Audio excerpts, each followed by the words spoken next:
Scare at Litwick Mansion is an episode that's not really talked about a lot these days. There's a couple of reasons for that. There's plenty of more iconic, spooky episodes of Pokemon, and even the subgenre of Haunted Mansion Pokemon episodes, it often gets overlooked for its younger brother seeking shelter from the storm in X and Y. I mean, I get why others might not think too much of it, if at all, though going back to old threads on the episode seems to show that it was pretty positively received. It's not the most original episode out there, but you know what? That's a shame.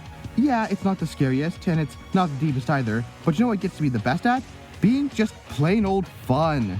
It's a very enjoyable and entertaining episode. The whole thing, for the most part, just goes down so smoothly, and I feel like it deserves some moment in the spotlight. So that's what today's video is about, giving Litwick Mansion its time to shine. The opening is very silly, and I mean that in a good way. It's a simple little conversation about the heat that shifts into Iris predicting the storm. The character interaction is pretty fun and very best wishes-y. It's just a cute way to get us into the mansion. Compared to X and Y's Haunted Mansion episode, where it just rains and the gang runs over to the mansion and that's it. Not nearly as much character or personality, really dry. I definitely prefer how this one opens.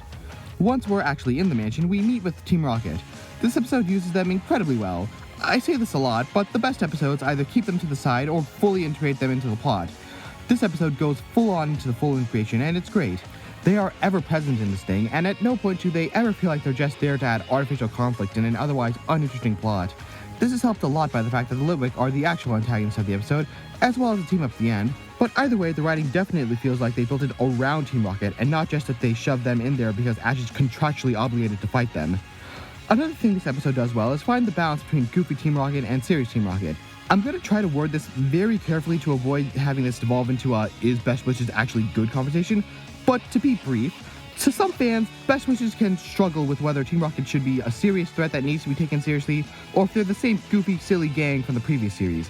Keeping it to the scope of this episode, Team Rocket here are generally goofy and silly and more aligned with their previous selves, but they also try to participate and forward the more serious elements by suggesting the mansion could be used as Team Rocket's base in Unova, and by calling Dr. Zager. So yeah, just add that to the list of things this episode does well. The mansion stuff itself is solid in the main ways. There's two parts I want to talk about. This part and the main entrance, and then the haunting shenanigans after it. First off, in the main entrance is this little conversation between Ash and Iris over Mr. Ketchum keeping his words. It's a silly, fun little thing. I really appreciate it because it just feels so quintessentially Best Wishes. Like, if I were to show an example of a scene of what the typical interaction between these two are like, it would be this scene. It's really charming and I just think it's neat. Silent's also really good here. I like the little detail about how he doesn't really push back against Iris' suggestion that this place is haunted too much, considering what happened at the Nakarine Museum. And also that little scream and run here is just so funny. Jason Griffin's always a win. The actual spooks parts of this episode is also fun, though admittedly, it's kinda not super original. We've already experienced the whole trapped inside the mansion thing, though the twist that Team Rocket didn't want this to happen, which adds layer of mystery as to why the Litwick don't follow orders, is nice. We've also experienced the dinner table coming to life thing before as well, and this one is really the one that gives it the feeling of repetitiveness. This has got to be one of the Anipoke writers' favorite bits. It just happens so often, and this segment is definitely the one that doesn't help the episode beat the unoriginality accusations. Not sure if we've done the ghost dancing thing off the top of my head though, so I guess that's unique. It's fun, though the animation leaves a bit to be desired, but we'll get into that later. With that said, I'm not going to bash it too much since it's executed very well, and with the show as long-running as Pokemon, I think it's better to do something well than to do something original. When it comes to the animation and visuals, they're okay. I know I usually spend a lot of time talking about this part, but with this episode, there's not really much to talk about. There's nothing here that's crazy or stands out, but that doesn't mean it's not nice looking on the eyes. It looks good, just not above and beyond. I think the main thing that's the issue is that they never really show any of the impacts. They always cut or frame it in a way where it's not the center of attention for some reason. I'm not sure if this was an artistic choice by the storyboard artist or just a budget constraint. I'm leaning more towards the latter because the storyboard is otherwise solid, but either way it's disappointing. There are some elements of this episode that I feel like they're budget cutting, like that previously mentioned dancing scene, and kind of the ending, though that's another one we'll get into later, but for every one of those, there's stuff like Team Rocket's hollowed out faces that look nice. Above average is probably the best word to describe it all. The storyboard is done by Kazumi Koga, not as recognized or praised as Asada, but his work is, like I said, in the upper half of things. The animation is joined Kunihiko Natsume and Golden Boy Iwane, so yeah, we have the formula here for something that bare minimum looks good, though not absolute peak. Back to the story, let's talk about the Litwick decks. I love these little guys. Obviously, there's an inherent fun to these cute little candles secretly killing our characters, and this episode does a great job conveying that. They have lots of fun interactions with Team Rocket, and they're very intimidating once the jig is up. They're just really fun antagonists for the story. It also helps that with them being the real bad guys, Team Rocket can stretch their wings a little more and be a lot more versatile, not being anchored to the big bad at the end, so that's quite neat. The reveal of Litwick being evil, however, is probably the weakest part of the episode. It's pretty clunky. In particular, the Litwick are revealed to be evil twice, once with Ash and company with the Pokédex, and once with Team Rocket and Dr. Zager. This is not good. It's redundant, and you can feel the gears locking into place, and I mean that in a bad way. There was definitely a way to streamline this and make it a little less awkward. I don't know, maybe cutting back and forth between Ash's crew and Team Rocket, revealing the information to them both at the same time while explaining it to the audience only once. Just spitballing here. With that said, there's some good stuff in this part. There's not one, but two shining references here, which is certainly weird, but welcome. And it doesn't take us too long to get into the finale, so it doesn't matter too much in the end anyway. The finale is great, and it really makes the episode. I mean, it's been a good show so far, but it's mostly been cute and fun, with some creepiness to keep us on our toes. But this is the point where the rubber hits the road. It amps up the stakes and gives the episode much needed excitement and action. I love the use of Team Rocket here.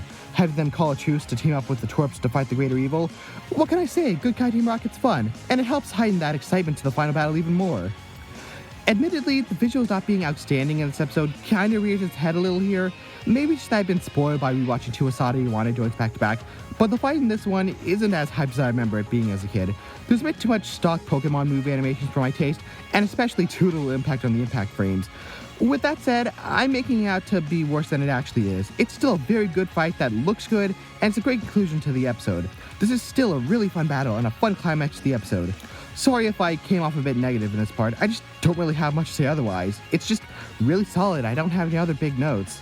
There's not really a whole lot to talk about with this ending conclusion, just Team Rocket blasting off and the gang having a little fun gag. With that said, I do really appreciate that Team Rocket don't immediately betray Ash afterward. They just ride off into the sunny sky with their jetpacks, to be a nuisance to them another day. Thank God, that would have left a really bad taste in my mouth if we wasted the last few minutes on a dumb Team Rocket fight. So yeah, good on them for that. Overall, Litwick Mansion is an episode I like. It's got its shortcomings, it's definitely the weakest episode I've covered so far, but still an episode that I feel is worth a watch. I'll level with y'all, I was going back and forth whether this video would have been a comparison video between this episode and the X and Y Haunted Mansion episode. After all, like I said, it does get overlooked for it very often, but I feel like they're going for two different things, and they both stand on their own merits. Still, it's a shame that this episode isn't talked about all that much. I guess that's the curse of being stuck in the most controversial series. But if you're looking to change up your spooky Pokemon episode mix, this fun spooky adventure won't disappoint, and it's definitely one that should be taken off the shelf more often.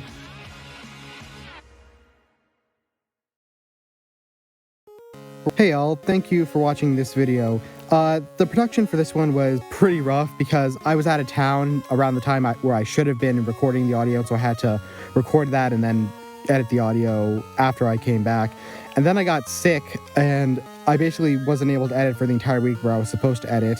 And so that kind of stunk, but I'm still happy that this video came out and I was able to talk about this, because like, I'm a pretty big fan of Best Wishes. This is a very pro Best Wishes channel.